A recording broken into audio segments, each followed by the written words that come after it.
Clem, congratulations on 500K. That's 500,000 FUs. And 500,000 FUs are right back at you, pal.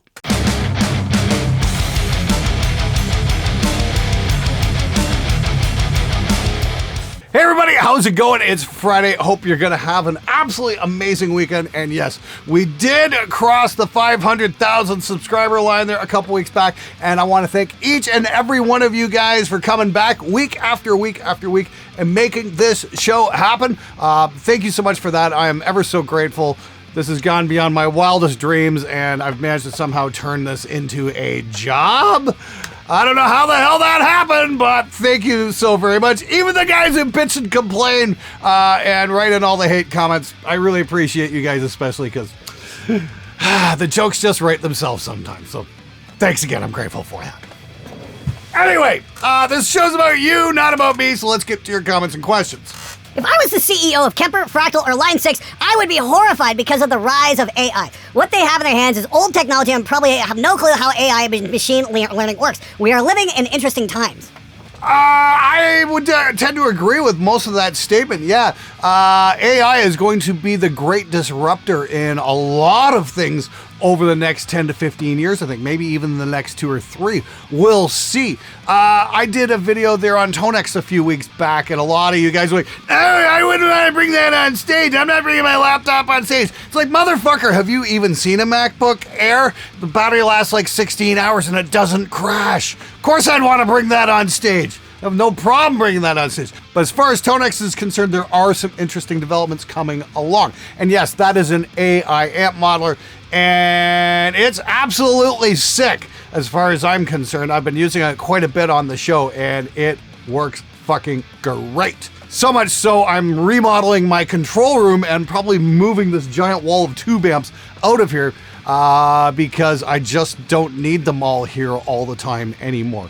So interesting times indeed. But I mean, it's not just in terms of modeling guitar amps.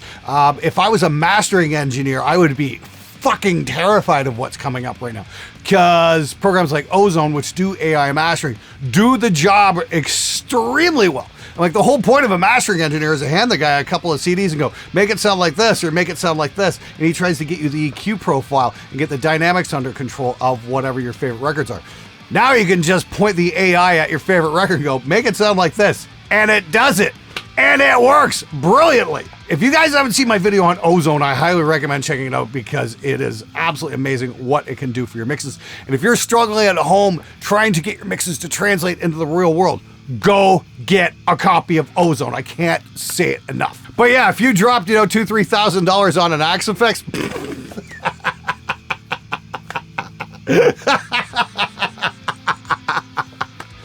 I know exactly when the solid state amp was playing. It sounded like absolute ours compared to the valve amps. The first change was that, well, I've lost my timestamps, but it's so obvious you don't need me to point out. Valves rule, solid state sucks, except for my old mid-70s AC30SS. Great amp, saw me through many gigs. Hey Rick, thanks for chiming in. Of course, you're referring to the Tube versus Solid State Challenge video that came out last Tuesday.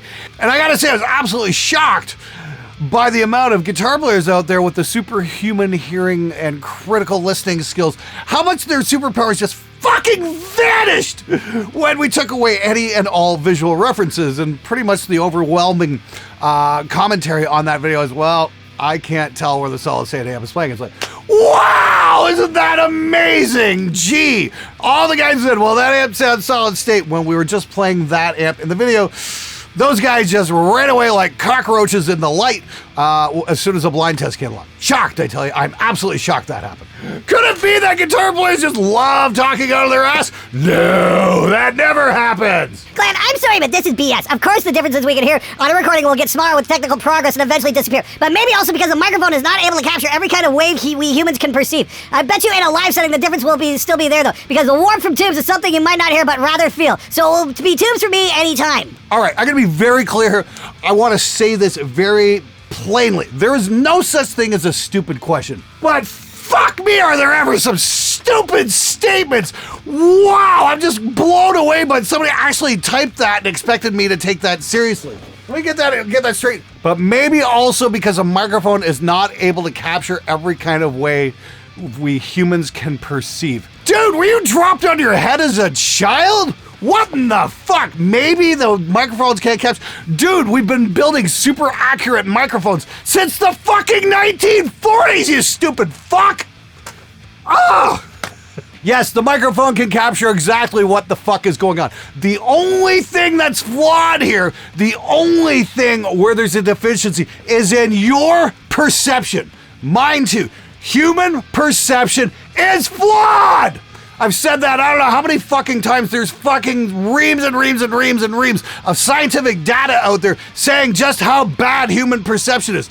That's why we make recordings, so we can go back and check what we're perceiving, that we don't lose our frame of reference. Ugh! Wow!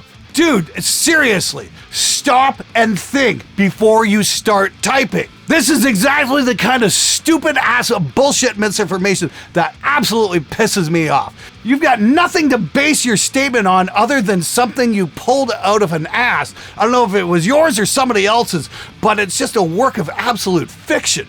I've read some stupid fucking statements in my time, but that has to be one of the dumbest of all time. Seriously, dude, please read some books on audio engineering before typing in your well-rounded and informed opinion.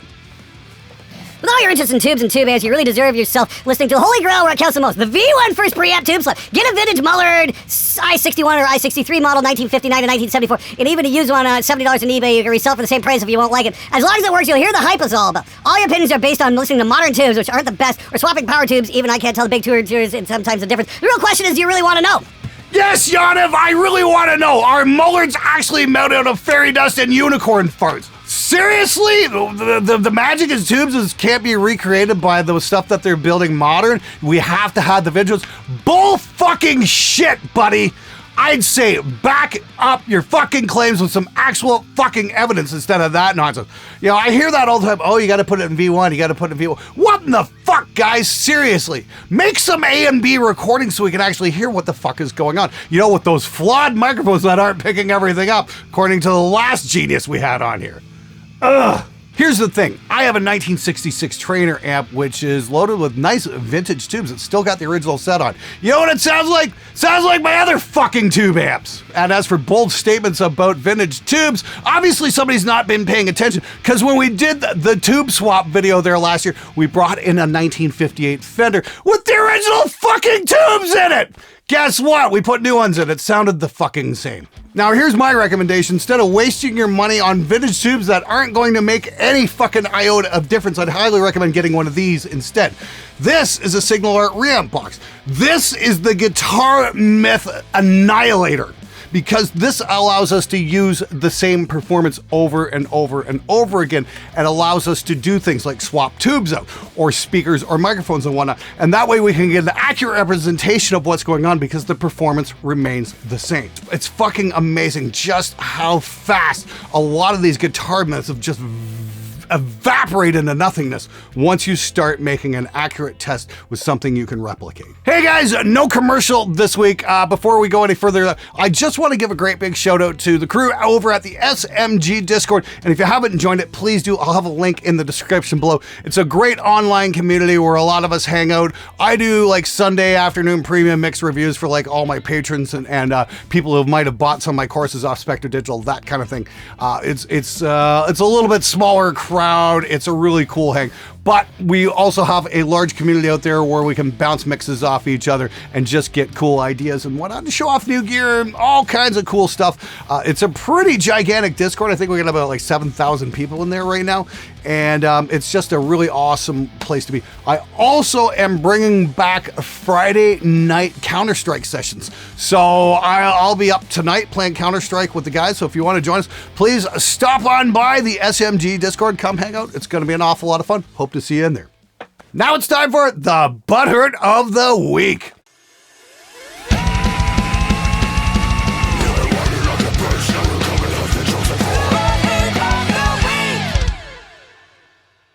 Strange that when this mic says 99% like your other mics you would recommend, but it was pickups, tubes, and woods sound 99% the same, you shit on them. You say you're trying to save viewers from wasting their money, but the mic costs a fuckload more than the pickups and tubes that produce the same results. At least you informed it as a sponsor first. Make smart decisions, folks. If you don't play metal, don't waste money on new guitars, parts, tubes, or microphones. Wow, this has been a banner week for stupid fucking comments. I gotta say that. Microphones don't make a difference.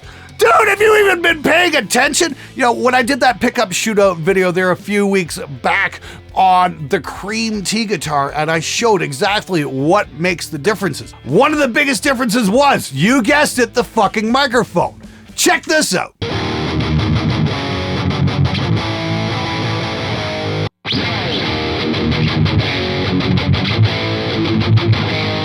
Okay, so just to combat a little disinformation there from Rancho, yes, changing your microphone will make a pretty damn gigantic difference in your tone. Going from a 57 to that Lewitt 950 handheld condenser, giant fucking difference in tone. So yes, I understand Rancho might be a little upset that I'm starting to destroy some myths when it comes to things like tone wood and pickups. I'm more concerned with the things that actually deal with the acoustics of the sound, and that is speakers and microphones. Because yes, even moving a microphone a couple of millimeters is going to have a massive effect on your tone. And that's the great thing about guitar. You can easily put these things to the test instead of just writing stupid comments. First mix from you that actually blew me away, bro. Always liked your stuff, but this is another level of fricker. Thank you very much, Alex. Of course, you're referring to the tube versus solid state shootout mix that sounded like this.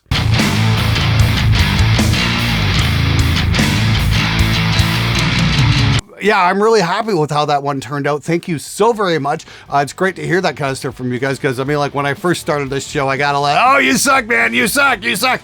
I'm sure Rancho would probably still say the same about it, but the rest of you guys are actually enjoying what I do. I really do appreciate that. I started working with kind of a new technique when it comes to mixing the guitars. It's pretty cool.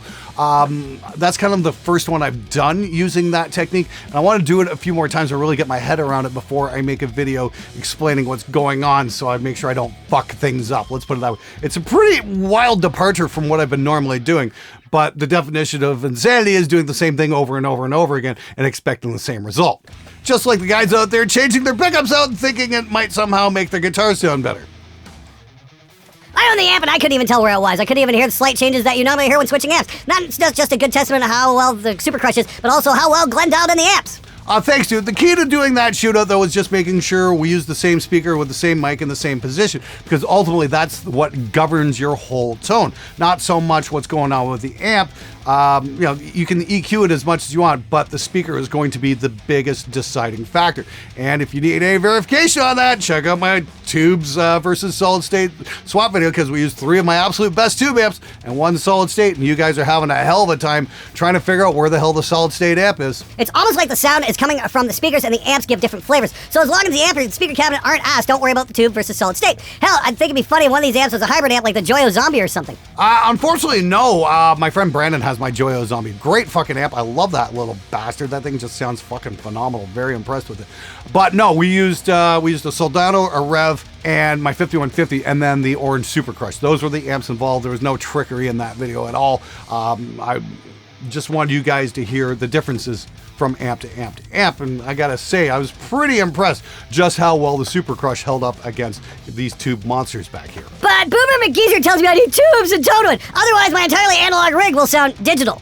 Yeah, that sounds about right. Man, you better save your money and get yourself a fucking Soldano, otherwise your tone's just gonna be crap. Can we get a t-shirt that says my recording studio doesn't give a shit about your piano lows? That's pretty good, dude. I don't know if I'm gonna get to that one yet, but let's put it this way. I do have a bunch of t-shirts in the pipe that are guaranteed to piss off some of the tone snobs, that's for sure.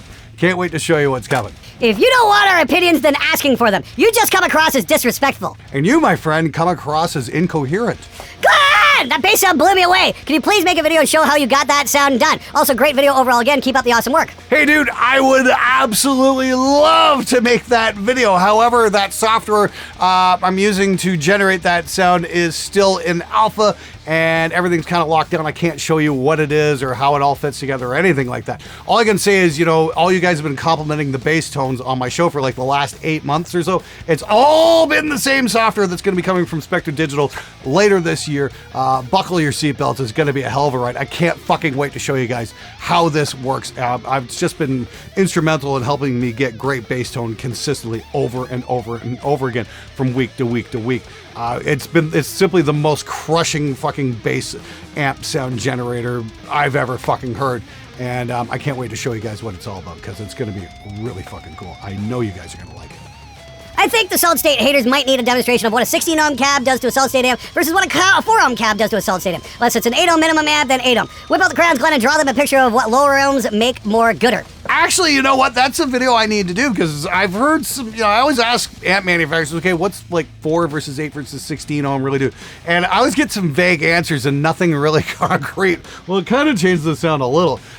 I don't know. I will say this though. My friends at Celestion sent me a couple different sets of speakers at 8 ohms and at 16 ohms. So I am going to shoot that video out and show you what that's all about. And maybe I can wire some things up to go from say 16 to 4 and see what's going on there. That might actually be a really cool video to do. So thanks for reminding me about that. That will come at some point over the next 3-4 weeks, I'm hoping. We'll see how it goes. Anyway, thanks again for that idea. That's going to be an interesting one to check out. Because quite frankly, I just don't know. Perhaps a lot of the stigma against solid-state amplifiers has to do with the speakers that they tend to be paired with being absolute hot garbage. I would tend to agree. That would make perfect sense. A lot of guys start out with really crappy solid-state amps that ship with really crappy speakers. And the easiest way to fix a crappy guitar sound is just to upgrade the speakers.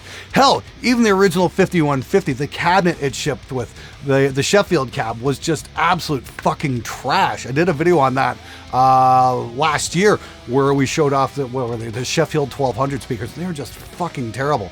And they're an absolute nightmare to record here in the studio. I heard a lot of people say, oh, you gotta get that cab, you gotta get that cab. And it's like, are you fucking kidding? That thing sounds like shit. The 5150 didn't start sounding good until people stopped plugging in that piece of shit PV cab and started plugging it into something decent with some vintage 30s or some greenbacks or something like that. Then that amp really took off and showed what it was capable of. Listen to it using my phone speaker and it all sounded the same to me. Yes, that's how people will butcher your endless hours of tone chasing by playing your music through the crappiest setup they can. Oh, isn't that the truth? That's one thing I love about being a sound engineer. You do your absolute best for your clients. You kick ass on the mix. You make the best fucking mix you possibly can, and then they play it back on an absolute piece of shit. You go, well, I can't hear the bass. It's like, fuck's sakes. Why do I even fucking bother? All right, guys, that's it for this episode. Once again, no sponsor this week. Thought we'd just do a big shout out for the SMG Discord. It's an awful lot of fun. Once again, we're doing Counter-Strike on Sunday nights, and I'm doing premium mix reviews on Sundays as well. Hope to see you in there. It's absolutely free to join. It's an awesome community. Come hang out. Everybody's invited. Hope to see you guys in there. Anyway, have an amazing weekend. Take it easy.